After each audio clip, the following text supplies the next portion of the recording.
What's in a name? Everything. The power of a name has long been immortalized in prose, poetry, and history.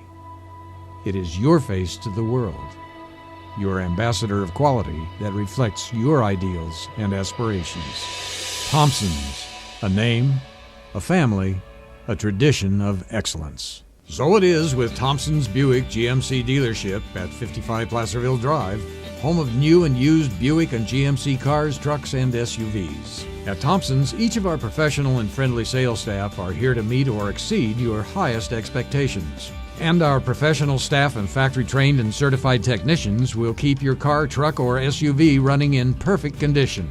That's Thompson's Buick GMC, where you are always treated like family. Coming up on California Country, meet the boy on the label that is now the man in charge. And wait until you see what they're growing at one farm. Trust me, you'll want to stay tuned for that. Plus, they're getting giddy for goats. And our grocery store guru is back with some inside tips on picking potatoes. It's all ahead, and it starts now.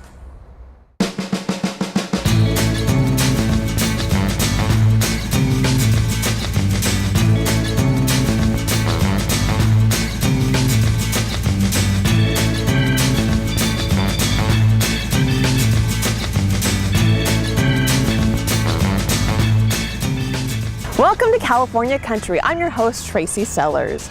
Our first story today involves a family that has taken the lessons of the past to ensure success today and in the future as well.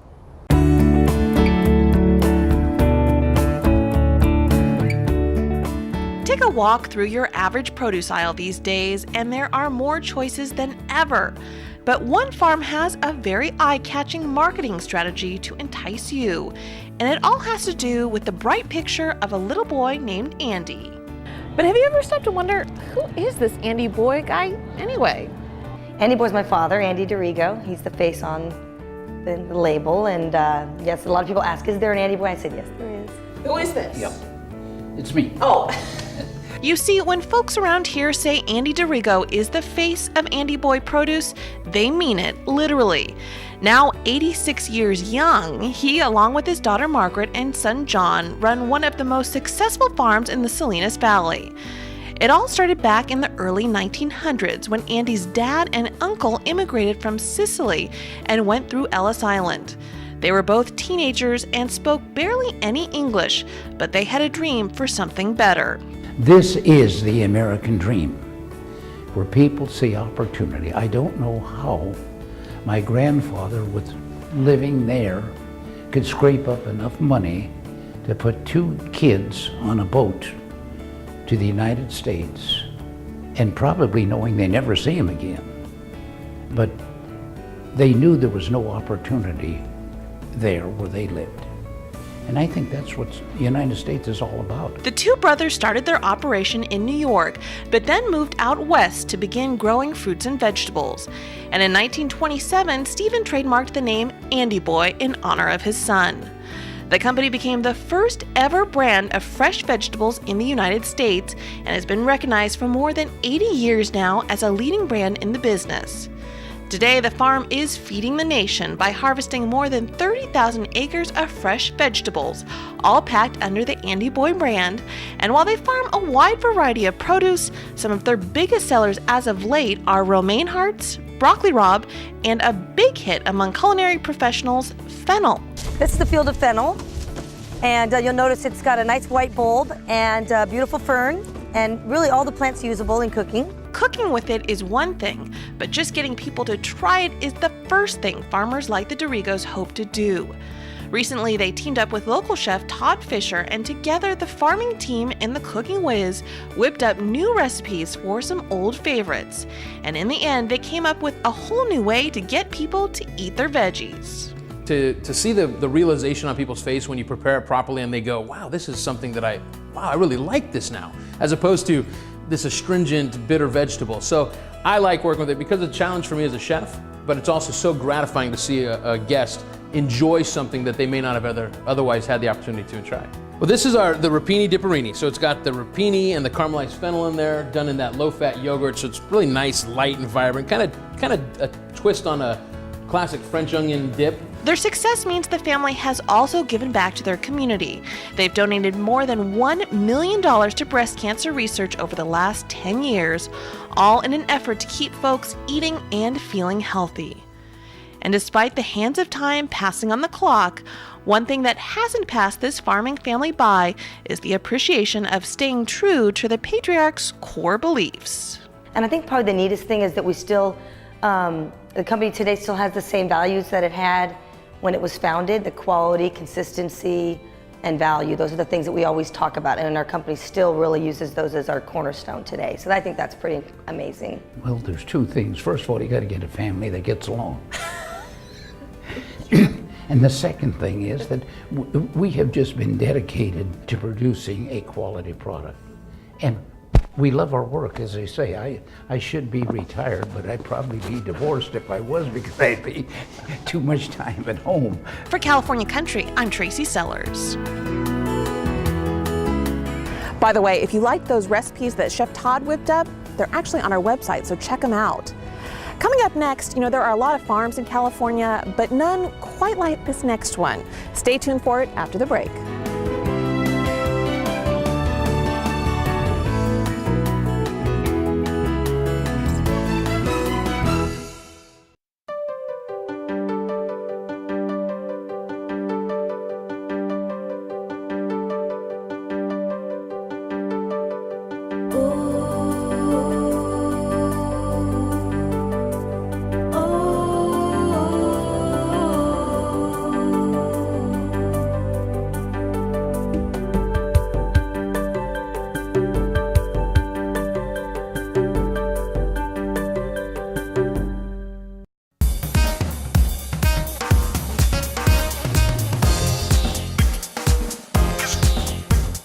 Welcome back to California Country. The great thing about living in California is it seems like just about anything can grow here. Don't believe me? Well, check out this next story as proof.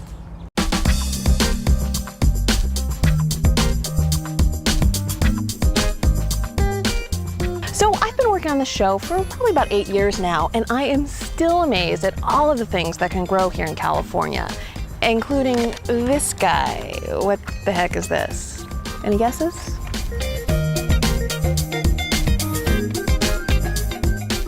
Okay, here's a hint for you. It's crucial to Jennifer Bjorklund's job here at the Dolphin Bay Resort in Pismo Beach.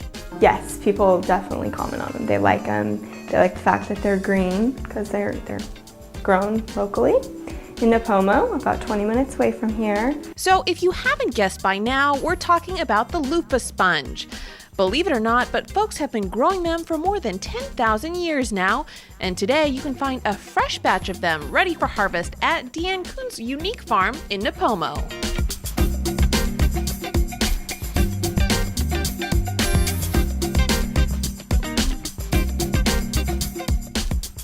Right now, currently, we have the 2 greenhouses going, and they are like raising the children, so you do never know what you're going to get. One greenhouse may average anywhere from 4,000 to 7,000, the other one 3,000 to 5,000. There's no rhyme or reason. But like raising the kids, they can be 2 inches, 6 inches, 24 inches. You never know what the loofah is going to actually end up being at the pickable stage. The loofah sponge is actually a member of the gourd family and kind of looks like a small zucchini before it's harvested. Deanne says they tend to like the nice warm greenhouses she has and the nice warm growing season she has along the Central Coast. But even that doesn't guarantee a good harvest because, as she calls them, they are plants with an attitude. If it likes you, it'll grow very, very well. We've discovered that you can give a handful of people in a room a full handful of seeds.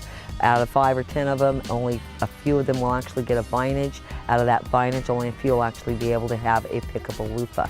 It's a plant that if it likes you, it'll do very, very well. If it doesn't like you, we say, please just don't take it personal. Since they have an attitude, if they're hanging by somebody they don't prefer, one of the 2 of them will just shrivel up. So we try to keep them separated a little bit, like arguing children. The loofah plant is made up of a robust vine with big, bold yellow flowers and curling tendrils that need a sturdy frame to cling to.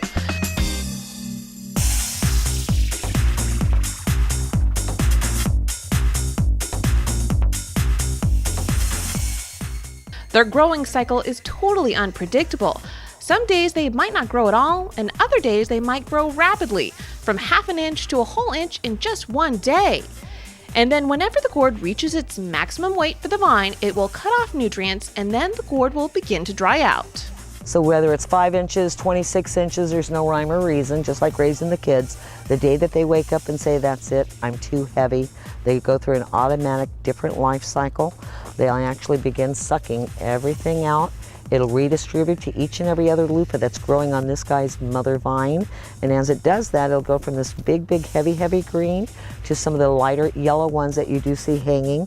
And at that point, they'll actually even get a different color. They'll go from the light, light yellow all the way to the solid browns. When they're completely solid brown, the weight difference is just enormous. But you can tell they're featherweight at this point. You can actually hear the seeds on them.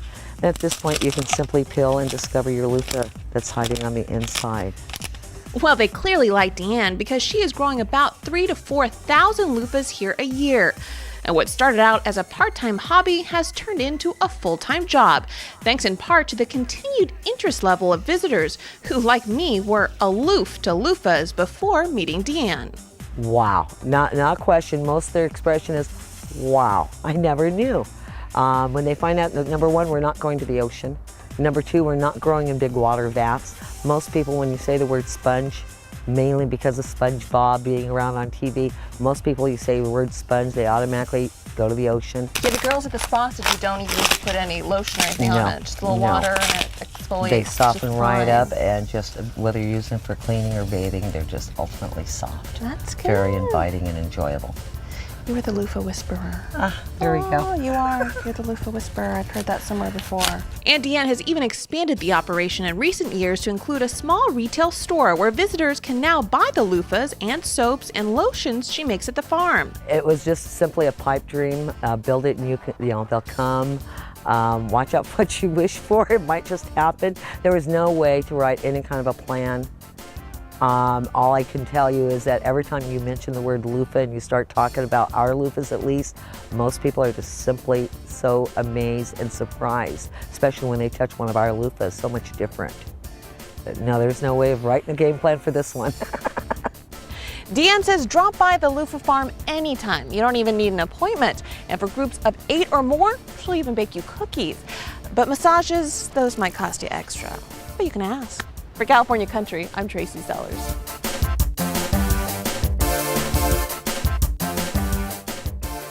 So Deanne is growing loofahs year-round now, and she is a great tour guide, let me tell you. So if you get a chance, go visit her on the Central Coast. She's great.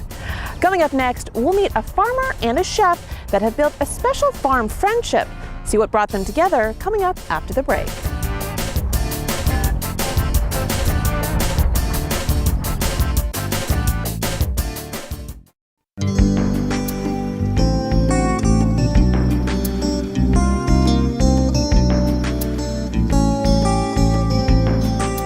It's one thing to buy things in boxes and packages and just have it show up.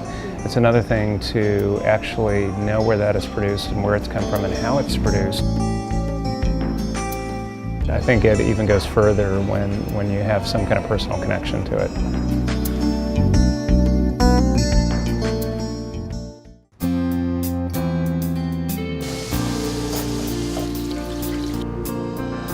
Literally farm to table. Literally, it's like from the gardens, from the dirt. I mean, they come straight from that place. The connection, when you make that connection with the farmer, with the growers, it makes for a different feeling when you're cooking. For me now, things taste different.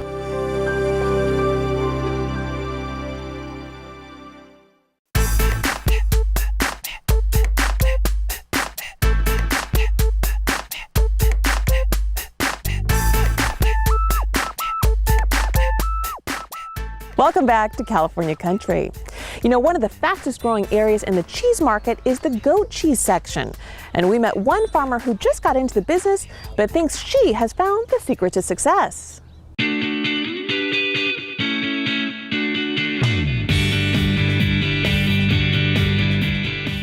Here in Northern California, one family is taking their farming roots and creating an international sensation, but they're also getting a little help from these girls too. Oh, buddy.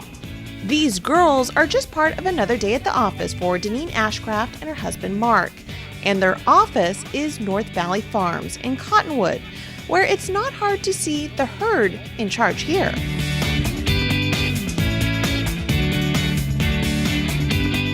Yes, they're all different, and they're just very, very smart and very socialized, and they enjoy people, and so they're very clever. They're very inventive and agile, so they get into everything. And our joke around the farm is that one of the biggest jobs is being smarter than the goats are. Come on, goats! Come on! Come on! Hello, Robert. What are you doing? Hi, Eddie. What are you doing? Both Deneen and Mark come from farming families with roots in beef cattle production, so they were no strangers to farm work. But the goats did provide some new adventures for the couple, including their latest one, stepping into the cheese-making profession. You see, the couple had been breeding and raising show-quality goats for nearly 20 years before they decided to step into the ambitious world of making cheese for a living. Even as well prepared as I thought I was, you know, coming from, you know, a beef and a dairy background and so forth, and doing this, you know, for 20 years with goats, I mean, I was really kind of ill-prepared still to come in and run a parlor and deal with all the pumps and the motors and the, you know, the dairy end of it, and still taking care of the goats and moving into the cheese room and learning how all that works. And the first 2 years were really, really challenging, but it's better now. Their endeavor to strike a balance with their dual jobs on the farm as both dairy farmers and cheesemakers is matched only by their devotion to their animals. And last year they were recognized by the Animal Welfare Approved Program, which is dedicated to promoting family farms that raise their animals with the highest welfare standards. The seal of approval was important to this small family farm, as it is a source of quality assurance for many of their customers who aren't able to make it out to the farm, but are interested by the animals and enjoy a good bite of goat cheese, like the ones they sample here at the farmers market in Sacramento.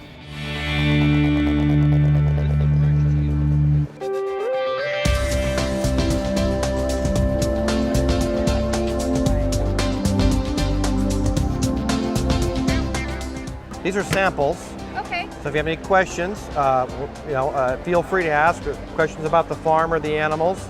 Now this is a chev. This is a fresh cheese. So it's just a fresh market type of a cheese. So it's a soft, creamier.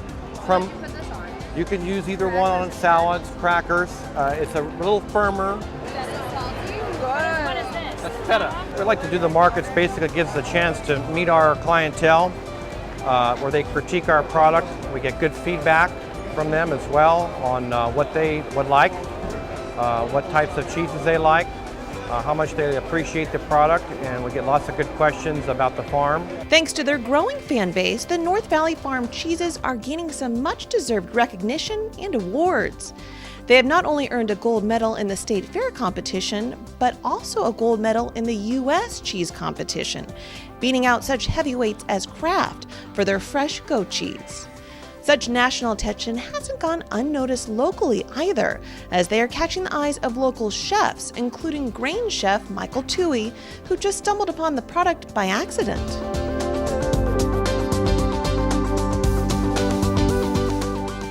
I met him under the freeway and down at the market. I know. Yeah, actually I was at the market shopping doing my Sunday morning routine, and I went by their booth, and I was looking for the right goat cheese to feature here at Grange, and basically to become our, true local cheese. Soon after we arrived, Chef Toohey came in as a customer and started to purchase our product, and he came for many weeks, probably 3 or 4 or 5 weeks.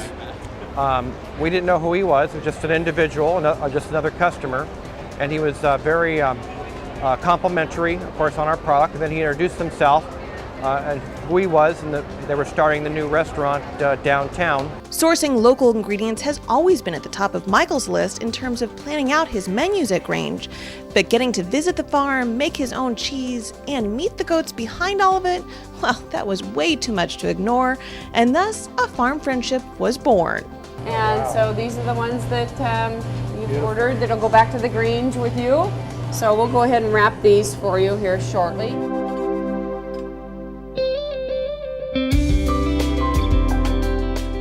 I really take a lot of pride in knowing where my food comes from, knowing the people that produce it, and really wanting to showcase what they do and treat it with respect. I think, you know, it's one thing to buy things in boxes and packages and just have it show up. It's another thing to actually know where that is produced and where it's come from and how it's produced. And I think you treat it differently. You know, you're more careful with it in the kitchen. You're more protective of the product, which, you know, I think any chef, good chef would be with anything that they do, but I think it even goes further when you have some kind of personal connection to it. This is always like Christmas, you know, when you come with your cheese. Oh wow, look, there's the logs. Fantastic.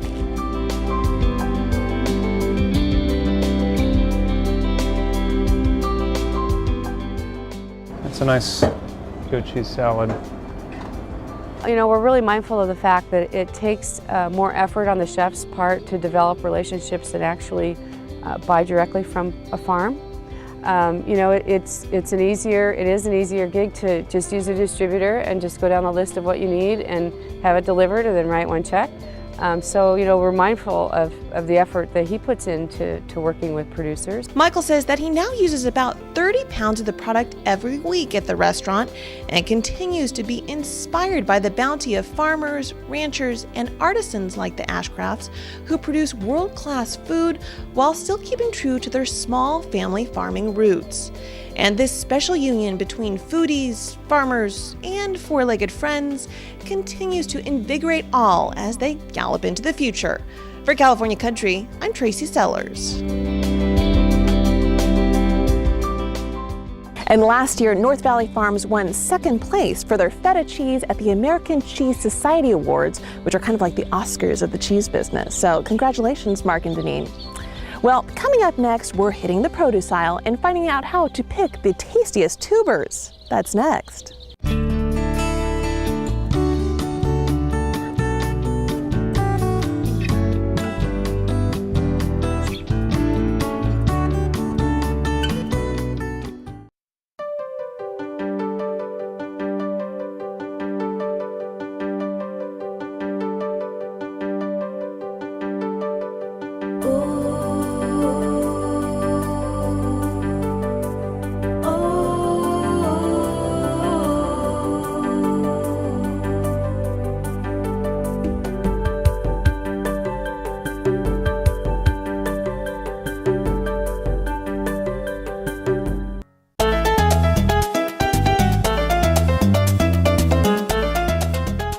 Food 101, we are talking about potatoes, and here to help us is Greg Corrigan, Senior Director of Produce and Floral here at Raley's. All right, potato, whatever you call it, I don't know. You say potato, I say potato. Right, that's why we go together so well. What do I need to know about picking out a good potato? Well, first of all, there's lots of choices when it comes to potatoes. Okay. You got from sweet potatoes to yams to Yukon to the new fingerling type potatoes. You definitely want to look for not too much cutting or scarring or decaying or molding inside cracks. Or sprouting. Sprouting would be bad. Sprouting's another thing you want to try and avoid. And storage-wise, you want to keep them in a cool spot. Ideally, you want to keep them about 45 degrees. Okay. But that's not easy to find sometimes. In the wintertime, it's good to put them in the refrigerator, as long as you're not in a spot where it's freezing. And here in California, we don't have to worry about that too much. So in the garage, in a nice cool spot, in a paper bag is a great spot to store them. How long they last? You know, if they're kept cold, they can actually last 60 to 90 days. But you definitely want to use them quickly. Probably a little quicker. Buy them up and use them up quick. So when I think about sweet potatoes, I think of, my mom's sweet potato casserole, but you can eat them, just bake them. Are these the kind we want? These actually, another fun fact here, even what we call here yams, those are technically a sweet potato. Okay. But these are your garnet yams, what we call here in California. These are typically a more creamy, more traditional, like for your Thanksgiving holidays. These are the typical potato that you're gonna get. A little bit creamier than the sweet potato. Okay. The lighter flesh potato, which we call the sweet potato, bakes up a little bit flakier.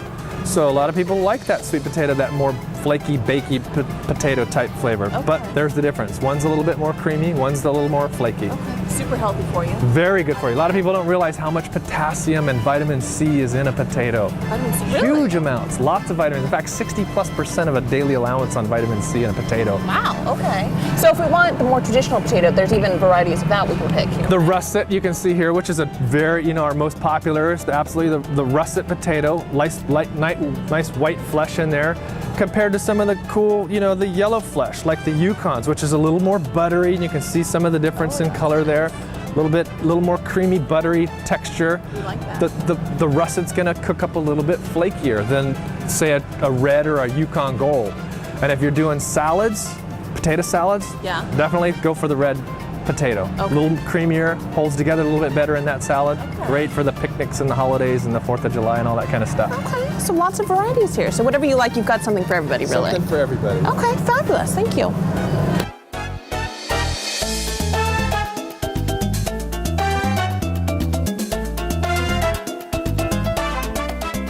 Well, that is going to do it for the show today. If you have questions about any of the stories you've seen today, go to our website at californiacountry.org. And we'd love to hear what you think about the show, so if you get a second, go to Facebook and become our friend. We've got some behind-the-scenes photos on there, too. And we will see you again next week on California Country.